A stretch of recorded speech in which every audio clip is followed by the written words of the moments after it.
Bien chers amis de Café Évangile, Jésus montant à Jérusalem prit à part les 12 disciples et en chemin il leur dit « Voici que nous montons à Jérusalem. Le Fils de l'homme sera livré aux grands prêtres et aux scribes. Ils le condamneront à mort et le livreront aux nations païennes pour qu'elles se moquent de lui, le flagellent et le crucifient. Le troisième jour, il ressuscitera. » Chers amis, quelle conversation cela a dû être!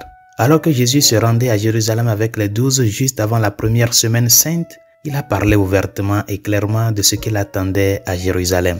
Imaginez ce que les disciples ont dû penser. À bien des égards, cela aurait été trop difficile à comprendre pour eux à ce moment-là. À bien des égards, les disciples ont probablement préféré ne pas entendre ce que Jésus avait à dire. Mais le Seigneur savait qu'ils avaient besoin d'entendre cette vérité difficile, surtout à l'approche du moment de la crucifixion. Souvent, il nous est difficile d'accepter le message complet de l'Évangile. C'est parce que le message complet de l'Évangile nous renvoie toujours au sacrifice de la croix. La croix est le centre de l'Évangile. L'amour sacrificiel et l'étreinte totale de la croix doivent être vus, compris, aimés, pleinement embrassés et proclamés avec confiance. Mais comment cela se fait-il? Commençons par le Seigneur lui-même. Jésus n'avait pas peur de la vérité. Il savait que sa souffrance et sa mort étaient imminentes et il était prêt à accepter cette vérité sans hésitation. Il ne voyait pas sa croix d'un œil négatif. Il ne l'a pas considérée comme une tragédie à éviter. Il n'a pas laissé la peur le décourager. Au contraire, Jésus a regardé ses souffrances imminentes à la lumière de la vérité. Il a vu sa souffrance et sa mort comme un acte d'amour glorieux qu'il allait bientôt offrir et par conséquent, il n'a pas eu peur non seulement d'embrasser ses souffrances, mais aussi d'en parler avec confiance et courage. Chers amis, dans notre propre vie, nous sommes invités à imiter le courage et l'amour de Jésus chaque fois que nous devons faire face à une situation difficile. Lorsque cela se produit, certaines des tentations les plus courantes sont de se mettre en colère face à la difficulté, de chercher des moyens de l'éviter, de rejeter la faute sur les autres, de se laisser aller au désespoir, etc.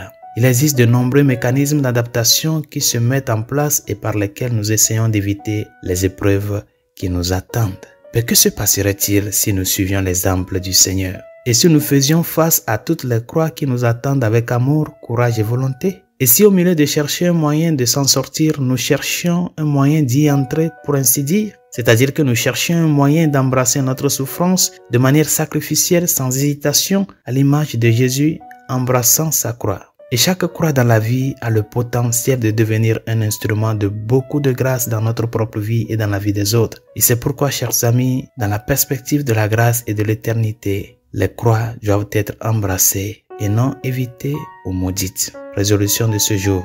La Sainte Croix est le flambeau du christianisme. C'est là où nos yeux sont tournés au jour le jour. Quand je serai élevé de terre, j'attirerai tous vers moi, nous dit le Seigneur. Quelle est la difficulté que tu traverses? Quels sont les problèmes de ta vie? Quelle est la maladie que tu traverses? Des problèmes de finances, problèmes de travail, des problèmes d'incompréhension dans tes groupes d'amis et de collègues. Quelle est ta croix? Celui qui veut me suivre, qu'il se nie à lui-même, charge sa croix et me suive.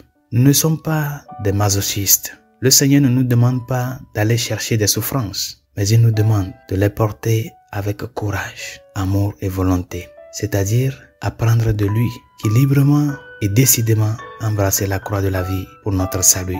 Il est vrai qu'il faut lutter. Il est vrai qu'il faut faire des efforts. Mais que la lutte et les efforts que tu fais pour t'en sortir de telle ou telle situation difficile ne soient pas des luttes hors du Christ. Mais plutôt que tous les efforts que tu fais soient des efforts qui sont conformes à la foi que tu confesses. Et en tous ces efforts, demande-lui de te donner la force. Si c'est sa volonté, de pouvoir porter cette croix et de le suivre. Bonne journée. Dieu vous bénisse.